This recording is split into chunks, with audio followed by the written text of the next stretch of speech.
Tremaine Edmonds and D.J. are two veterans that have a lot of pressure here for the Chicago Bears in the upcoming 2025 season. On today's episode, we're going to talk about some of the updates of the way that they're viewed and a D.J. Moore trade rumor. We're going to talk a little bit about that, plus a big reason for optimism in the 2025 season and which rookie is most likely to start. We're going to get to all that and more on today's Chicago Bears Central.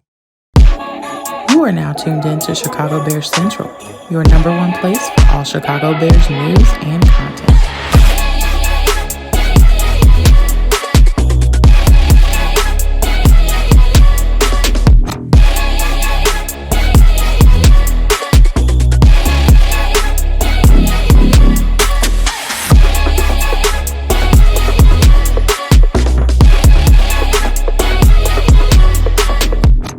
What's going on, Bears fans? Welcome to another episode of Chicago Bears Central, your number one spot for everything Chicago Bears related. I'm the host, Derek Hayes, but more importantly, you guys can follow the channel at Chi Bears Central on every social media platform we happen to be on. With that said, let's go and get into this content for today, y'all. I want to start off talking about DJ Moore, right? Now, I think a lot of people, DJ Moore's talked about how this coaching staff talked about him, about his body language. We've talked a lot about how DJ Moore definitely needs to step up in the 2025 season, be more of a leader, check that body language a little bit, but overall, just don't check out. Now, I get, and I've always said I understood DJ Moore's frustration with where this Bears team was last season. I understand the frustration with the play calling, the frustration with the execution. I do think that the chemistry between DJ Moore and Caleb Williams wasn't where either one wanted it to be at. That's a little bit frustrating. I'm not trying to pin that blame on either one of them at all, but DJ Moore, there's no doubt that Moore is one of the veterans under Ben Johnson that you expect to be used better and you expect to have a much better season than what he had last year.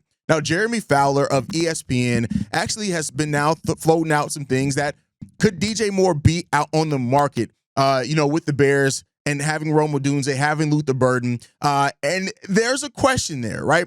It says this. Fowler speculated that a third rounder could be parlayed into a trade for a veteran pass catcher Moore, who has 5 years remaining on his $110 million contract. Let's be clear here. And this is why I said during this period of time, the national media is going to do a lot of stupid shit. To be quite frank with you, there's going to be a lot of stupid shit written by even some people that you may respect, and they may have typically during the regular season be some pretty damn good writers. But Jeremy Fowler to speculate that, first off, a third round pick, which, okay, right? It's not like it's trash, but the Bears have zero reasons right now to try to trade DJ Moore. Well, yes, they have the right to expect more for Moore, right? To expect him to come into this season and be utilized better, to have a better, way in that he carries himself and is a leader in that locker room. All those things are there. But at this point, it seems like somebody is like writers are just trying to write something. Now, I've said it before. The Bears have one of the deepest wide receiver rooms that we have maybe ever had, right? As far as everything, as far as everybody who's going to be catching passes from Caleb Williams this year, as far as the four wide receivers that we have in Luther Burden, Olamide Zaccheaus, Rome Odunze, DJ Moore, that right there is a solid enough cast. You add into that Cole Kmet, Colston Loveland, right? What DeAndre Swift's able to do with passes out the backfield, being solid as a dual threat back, right? Not amazing, but solid. There's going to be a lot of opportunities around here for DJ Moore to really step up and show what he can. So listen, I want to say this as respectfully as possible, but Jeremy Fowler, shut the fuck up. Like real talk. Like, get it when it comes down to it, man. But the speculation around DJ Moore has gone to weird places, right? Very, very weird places when it all comes down to it. Like, and started last season, and it started with him getting frustrated, him being looked at as somebody who checked out last season, right? You have the people who have that view, and I can understand them from looking at just the body language on the football field, the things that he did on the sideline. I can understand that point. I'm not even going to come at anybody who says that. But for people who think that right now that the Bears, who are trying to make their move up to get better, to trade DJ Moore for a third-round pick, that's not what they're trying to do right now. This is a team, and we just talked about it on yesterday's live stream. This coaching staff feels confident in the players that they have in this building. And the same people were doing the same thing for Cole Kmet and Colston Loveland. Like, at this point, the Bears are operating from a place of perceived luxury. Why would you want to remove that as it stands right now before you even get a chance to see what a DJ Moore looks like under a Ben Johnson system, looks like what an actual slot receiver in Luther Burden and in Olamide Zaccheaus? Last year, we had players playing the slot that were talented. This year, we have talented slot receivers. That's the thing that goes different into that, right?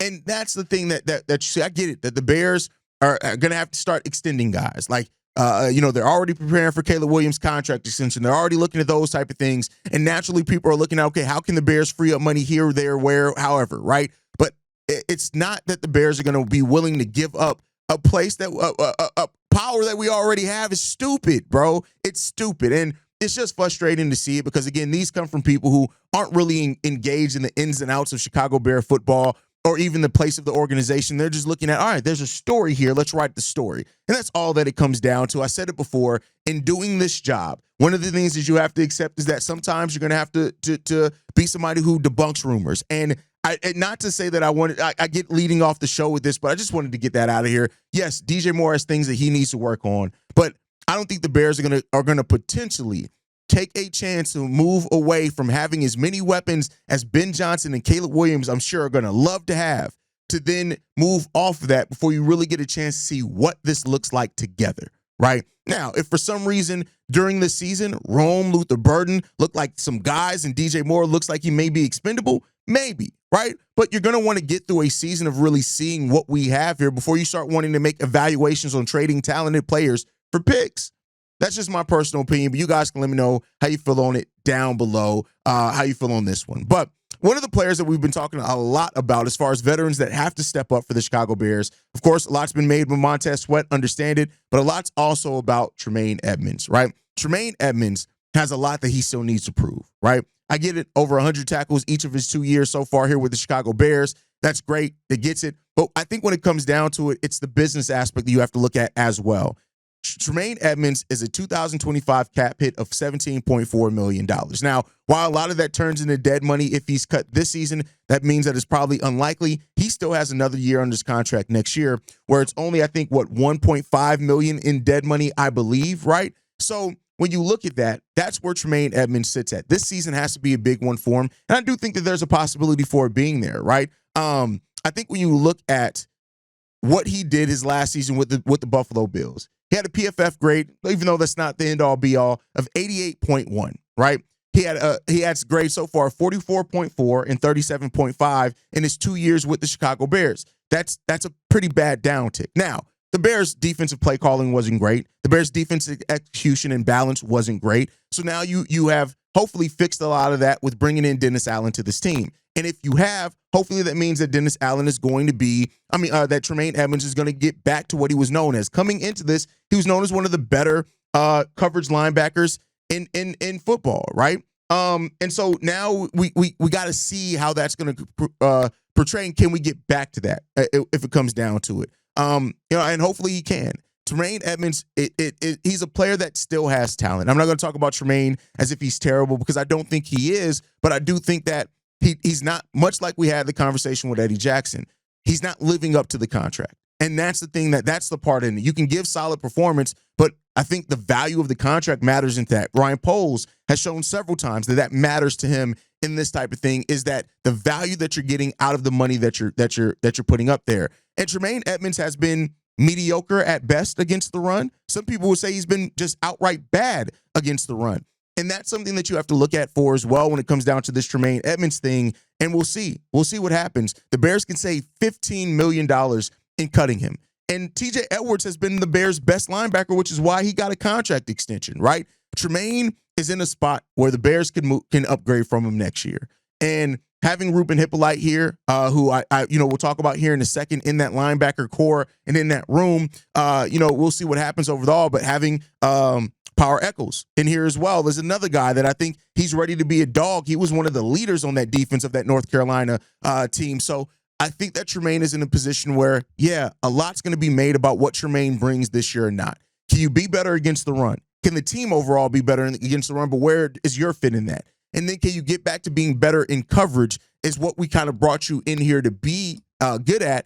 And if you can, I can see Tremaine staying here throughout his last year. Keep in mind, he's still a fairly young player. It's not like Tremaine is over the hill in any stretch of the imagination. So, when you got him here and you signed him here, it's part of because of he was a veteran that still was kind of young. And, you hope that he was going to be able to bring what you need as far as identity to this team. And now you sit in a place now where we got to see. You got to see. The Bears have right now the third most expensive defense in the NFL. We have $144 million committed to that. There's just this season. So you better damn well believe that Dennis Allen and this defensive coaching staff is wanting to get the most out of this team, because it just is what it is. Like, you cannot pay that much and have that high of a salary defensively for what the Bears have been getting, right? And there are two questions in that remain, and we'll talk about both of those two coming up here next. But like, that's where the Bears have to really try to look at what they're going to get out of this team this year. Tremaine has to be better. There's no ifs, ands, or buts about it. You need better out of Tremaine Edmonds. And if he can give that this year, I can see him sticking around next year. And I know a lot of Bears fans are already over Tremaine Edmonds, and I can't say that I blame them. One thing, I can't say that I blame them, because Tremaine has not lived up to what he can do. Hopefully under Dennis Allen, and like we're hoping with a lot of players, is that hopefully now with this new coaching staff, the new expectations that are around this team, you see better out of players like Tremaine Edmonds. You need better out of your veterans. That's where this comes down to. With the change in the coaching staff, the players that you want to see benefit the most of this is your veterans. Of course, the young players over time, but now you have competent coaching. So Montez, Tremaine, right? These are two guys. DJ Moore on the offensive side of the ball. You want to see these guys step up in meaningful ways and give that much more, because last season was a disappointment for these guys in a multitude of ways, right? And so those are the three players that I'm looking at the most and saying, now that we have this coaching staff, what do you bring? How do you step up your game to help this Bears team win football games? And if you can do that, great. We'll see if it can get done. But let me know what you guys think on that down below. But with that said, I said I wanted to talk about one of the linebackers here, and that's Reuben Hippolyte. Ruben Hippoly, who we know is competing for the strong side linebacker spot with Noah Sewell. Reportedly, he's been really good in coverage. He had some solid one-on-ones against Cole Kmet. We already know the speed. We already know the dog mentality that when it comes down to it as well, and what he can bring there. But when asked about who's the Chicago Bears as far as the Bears rookies who could start on day one, Patrick Finney of the Chicago Sun-Times said this: Reuben Hippolyte, however, has a chance to be one of the three linebackers to take the field for the first snap September 8th against the Vikings on Monday Night Football. Head coach Ben Johnson singled out Hippolyte after mandatory minicamp this month, saying the Bears saw the most improvement from him along their players. He's done a nice job learning. He's swimming a little bit, but he's taking it seriously. More so than his rookie peers, the fourth round pick has the best mix of potential and opportunity. If the Bears stick to their plan of starting third best linebacker behind Tremaine Edmonds and Tremaine Edmonds and T.J. Edwards at the strong side, Hippolyte should like his odds. Amin has played 34 defensive snaps in the last 3 seasons, and Noah Sewell and Swayze Bozeman have 39 defensive snaps combined in their NFL careers. Hippolyte spent time with starters during the organized team activities and mandatory minicamp, at times playing Edwards' spot with Edwards, while Edwards tended to a soft tissue injury. So the question is, we made a lot. Like, there are a lot of rookies that are going to play big roles on this team. But there are 2 rookies specifically that you're looking at competing for starting spots. That's Reuben Hippolyte, and that is Ozzie Trapillo on the offensive line, right? Luther Burden, slot receiver, but again, he's not one of the 2 starting receivers, but I guess a slot receiver still is a starting receiver on the depth chart. Of course, there. Colston Loveland is going to be sharing the tight end duties with Cole Kmet. Reuben Hippolyte has a chance to come in here and to be somebody that makes a name for himself. And this is precedent here with the Chicago Bears. Jack Sanborn, as an undrafted rookie, came in and was starting by the end of his first year. Now, of course, there was tons of trades with veterans that happened to that. But when you look at Hippolyte, who played middle linebacker throughout college in Maryland, the question is he going to be able to fill in the void at the Sam linebacker?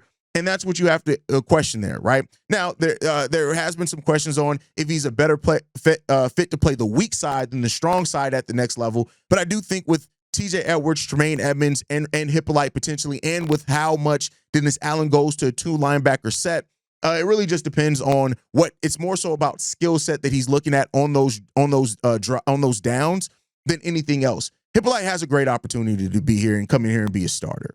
I think with as well as with his speed, with that dog mentality, I have him both and Power Echols as 2 guys that can really have an opportunity in this linebacking core to carve out a role for themselves. And how that happens, I think, is going to be a big part of this. Hippolyte is a player that, in watching his tape, you see that he has that mentality of just being a guy that he fights and competes. He fights hard every single down. He's a guy that always finds himself around the ball in the right opportunities, and you're going to need some of that. Now, the Sam linebacker spot with the Chicago Bears is going to be more unique than in a lot of other spots because we know that he's going to line up a cornerback there sometimes. He's going to drop a defensive lineman back there sometimes as well to put on extra pressure on that outside, depending on how they feel confident in the coverage. So there's going to be a lot of fluidity around that spot in the NFL. So even somebody who's listed as the starting Sam is going to, still maybe not see the number of snaps that you're used to seeing there. But I think that plays a part into this, right? Is that Hippolyte has an opportunity to come in here and in a rookie year and a year of a lot of questions around the Chicago Bears, he has an opportunity for that and to do that. So we'll see what Reuben Hippolyte brings in here. I do like to hear that Hippolyte has really been somebody that has made the coaching staff take notice. And that's what you want to do as a rookie, is make them take notice of you. And not to say that they already weren't, why they drafted him, so they're already looking out to see what he can be. And we already heard that Dennis Allen was very excited about being able to draft Reuben Hippolyte, but making people take notice of you to where they can't forget you and they realize early in to your rookie season, no. We got to play this kid because he needs to be out there on the field because he has an opportunity to offer us some type of advantage. I think that's going to play a big role into all of this. But with that said, there was an article written by Anthony Miller that I want to talk a little bit about. And the title of this article was Bears' One Lingering Contract Extension Hopes to be Addressed Before the 2025 Season. And of course, most people will understand who they're talking about here is Jaquan Brisker. Now, Jaquan has a upward battle if he wants a contract extension before the 2025 season. I want to read a blurb from this article that says this. The Bears may have offered Brisker an extension if he continued to perform at a high level for the entire 24 season, but he suffered a season-ending concussion in Week 5. He was well on his way to a third consecutive solid year in Chicago, logging 40 tackles, 3 for a loss, a sack, and an interception and a forced fumble, while allowing a 71 passer rating in 5 outings. The Bears could offer him a new deal with the anticipation that he continues to perform optimally as their long-term starter at safety. Will the Chicago Bears give Jaquan Brisker a contract extension? Man, I don't think so. I don't think that they're going to do it before the season is what I mean, right? If Brisker hadn't went down last season and he would have had a third year of over 100 tackles in what he was already shaped up to do, he was on pace to have his best statistical year in a Chicago Bears uniform as well. If that would have, he probably would have had a contract extension this offseason. But he's more than likely going to have to wait now to get that contract extension because the Bears are rightfully still going to want to make sure that he's healthy. But the question is can he earn a contract extension during the season, right? Can he get one done before not have to go into wait till free agency next year? And that's what it comes down to, right? I think it comes down to how confident they are in Brisker's ability to stay healthy. That's what it comes down to, right? You have a young player that you drafted that when he's on the field, he brings what you need. But like with Tevin Jenkins, and unfortunately, the question is how much is he going to be able to be on the field? And that is a huge question. And when you're talking about locking players up to decent contract extensions, because I do think you will probably get Jaquan Brisker for a reasonable contract extension with this injury history. But the Bears have to look at this and say, we're already preparing for Caleb Williams' contract extension. We may have to address the running back if we can't get one in the draft in free agency next year, which could get expensive for us as well, right? We don't know what's going to happen with Tremaine Edmonds, so we may have to also go out and get a veteran linebacker if we choose to do so. There's a lot of things that the Bears have to ask themselves, right? Now, you want to keep your young talent that you developed here. Jalen Johnson, right? You want to keep, you locked him in. Kyler Gordon's already locked into a contract extension. You locked DJ Moore into a contract extension. You want to be able to do that. Brisker is 26 years old. And I think if it wasn't for the injuries, we wouldn't even be having this conversation. Now, if the Bears do run the chance of extending Jaquan Brisker before the season starts during training camp, I think that means that Brisker probably accepted a very team-friendly contract, maybe only a 2-year extension if that ends up being the case. But I think that there may be a slim chance for that. It really depends on the conversations with the doctors, what Jaquan shows in training camp, how confident are they in that his ability to stay healthy. But I don't think that's not where I'd put my money on. I think that the safe bet is that the Bears, because keep in mind, the Bears have the ability to franchise tag, right? They have the ability to transition tag. They have the ability to do a lot of things, if Jaquan does have a really great bounce back year, so that they can try to work out a deal. And that may be where this path is going for Jaquan Brisker, more so than him signing a contract extension during training camp. But I would love to hear from you guys on this one. When you think and hear of Jaquan Brisker and the production that he has been able to bring on the football field, is that something, if he's willing to accept a team-friendly deal, that you would extend now, right? And go ahead and try to negotiate that and see what you can get out of that right now?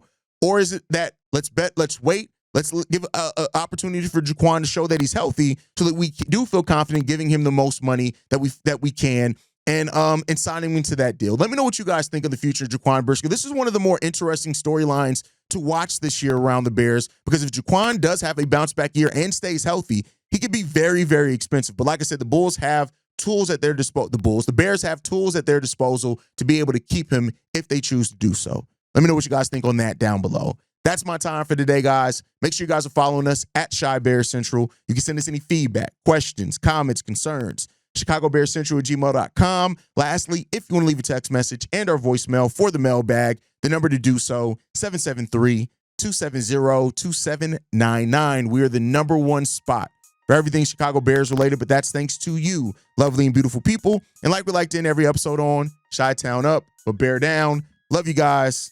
Peace, y'all. This has been a presentation of the Break Media.